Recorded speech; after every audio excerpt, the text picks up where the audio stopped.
Salam jumpa pecinta catur, kembali lagi di Catur Talk Indonesia. Dan ini adalah permainan terakhir atau ronde 10, yaitu dari masa depan pecaturan dunia, Ali Reza menghadapi Jan Christoph Duda. Dan kita akan melihat bagaimana keindahan kemenangan dari pecatur muda Ali Reza Firouzja. Dan di sini juga kami akan menampilkan bagaimana secara live awalan dan ending dari permainan ini. Untuk itu, stay tune di Catur Talk Indonesia.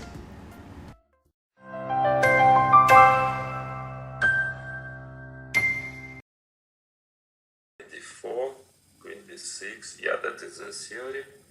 Queen c1, bishop d7. Yeah, that was a theoretical line. I don't remember exactly how was it going, but I think in theory it's supposed to be pretty fine from the theory. Knight c6. Well, I have the feeling that most of the players are pretty much in the book, though Duda was spending already 23 minutes.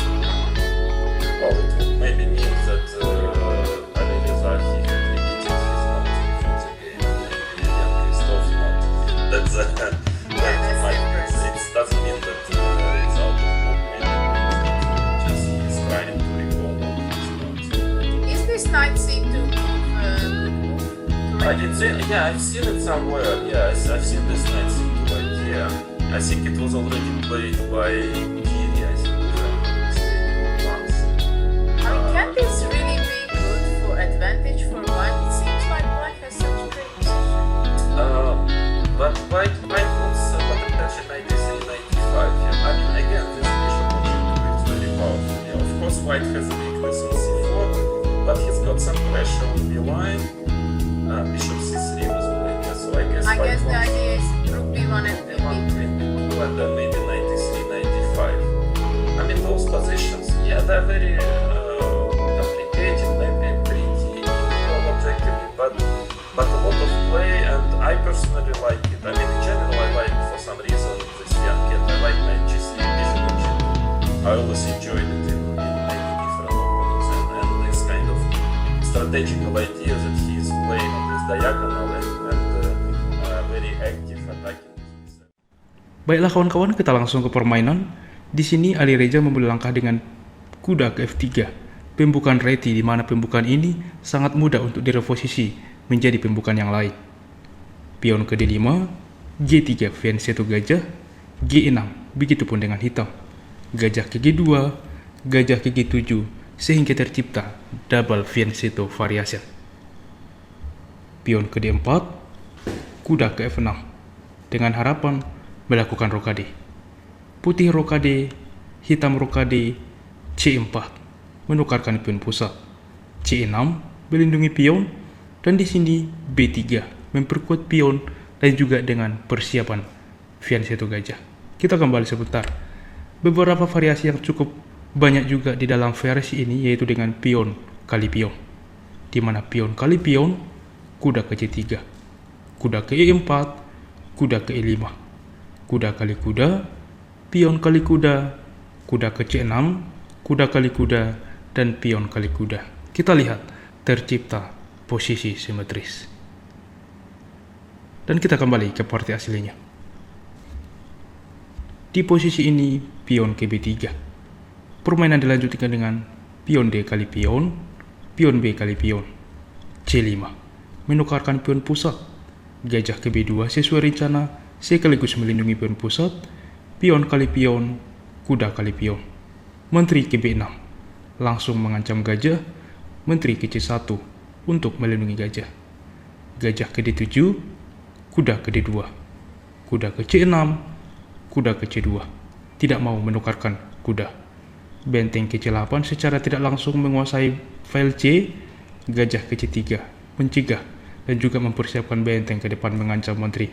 Sehingga menteri ke A6, yaitu mencegah rencana putih, di mana benteng ini harus tetap melindungi pion, sehingga menteri ke B2 dengan melindungi benteng. Hitam melanjutkan dengan kuda ke H5, berencana menukarkan gajah dan diterima oleh Ali Reza. Kuda ke E3, dengan pengaktifan kuda ke depan ke peta yang lebih aktif. Gajah ke E6, sesuai rencana kuda ke D5, benteng ke E8, benteng ke C1, kuda ke A5. Langsung menekan pion 3 kali tanpa menyelamatkan pion E3. Dan di sini langkah terbaik kuda ke F5. Dan ini yang dilakukan oleh hitam. Apabila di sini langsung bersemangat semisal kuda kali pion, maka kuda kali kuda, benteng kali kuda, maka ada kuda ke C7 kawan-kawan. Dan di sini mengancam menteri. Semisal benteng kali benteng skak, benteng kali benteng, menteri menyelamatkan diri. Semisal ke A4, maka kuda kali benteng. Akan terjadi pertukaran kualitas dan jelas di sini putih lebih baik. Dan kita kembali ke partai aslinya. Di posisi ini kuda ke F5. Dilanjutkan dengan E4 mengancam kuda sehingga kuda kembali. Menteri ke A3. Langsung secara tidak langsung memaku kuda dan juga mengancam pion E7. Di sini kuda ke C6 melindungi pion E7 sehingga menukarkan menteri kali menteri. Pion kali menteri, maka pion bertumpuk F4. Di sini mempersiapkan raja membantu permainan dan juga di sini pion menguasai petak pusat.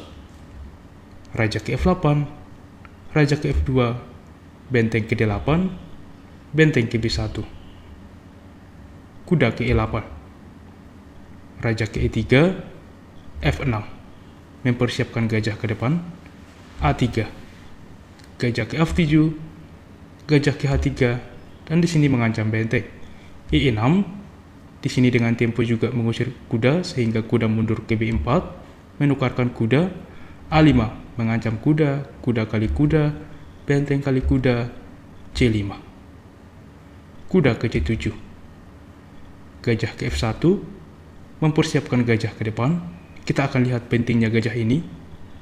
E5, menukarkan pion, pion kali pion, pion kali pion, kuda ke F3, mengancam pion.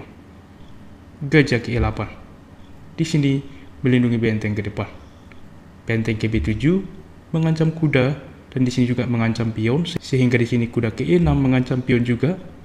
Benteng kali pion, kuda kali pion, kuda kali pion, benteng ke F6.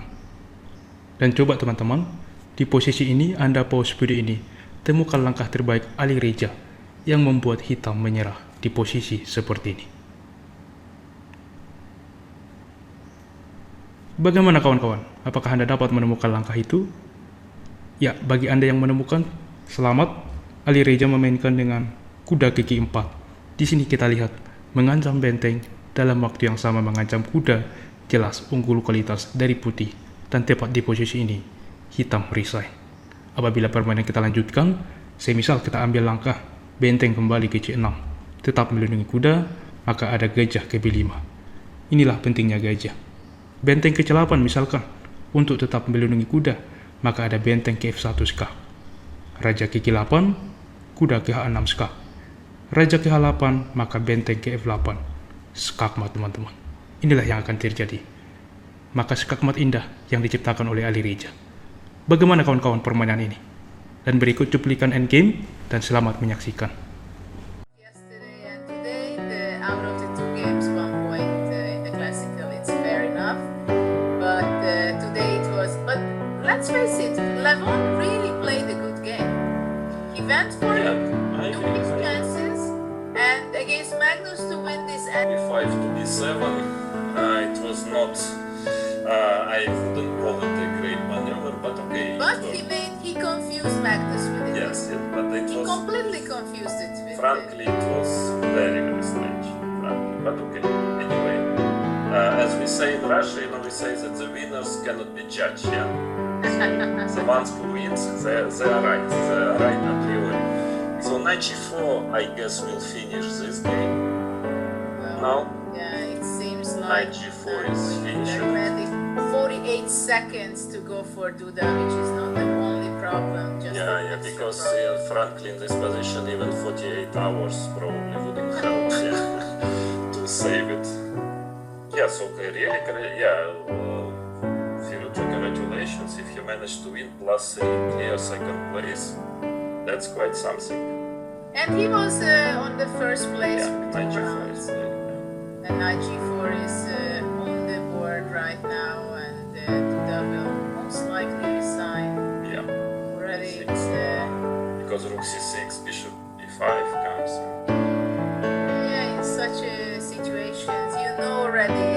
destiny. You know that you're going to lose the game, but still you need a few more seconds to.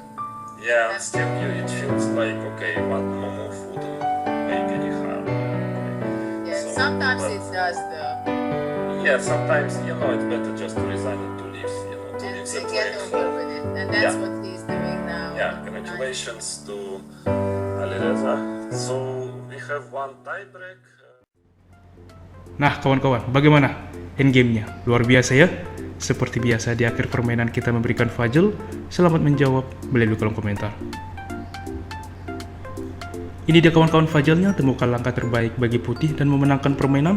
Silahkan tuliskan di kolom komentar dan kami akan memilih dan mengepin bagi jawaban yang benar sehingga dapat dilihat oleh semua sahabat pecinta catur. Baiklah kawan-kawan, demikianlah permainan catur hari ini dari Catur Talk Indonesia. Jika kawan-kawan menyukai konten catur seperti ini, mari kita support channel ini dengan cara like, subscribe, dan share. Dan jika ada saran ke depan, silahkan tuliskan di kolom komentar dan kami akan sangat senang membaca dan berusaha membuat requestan dari Anda. Mari tentunya kita support terus percaturan kita Indonesia yang semakin jaya. Salam Catur Talk Indonesia. Sampai jumpa di video berikutnya. Keep sharing and keep loving. Bye-bye.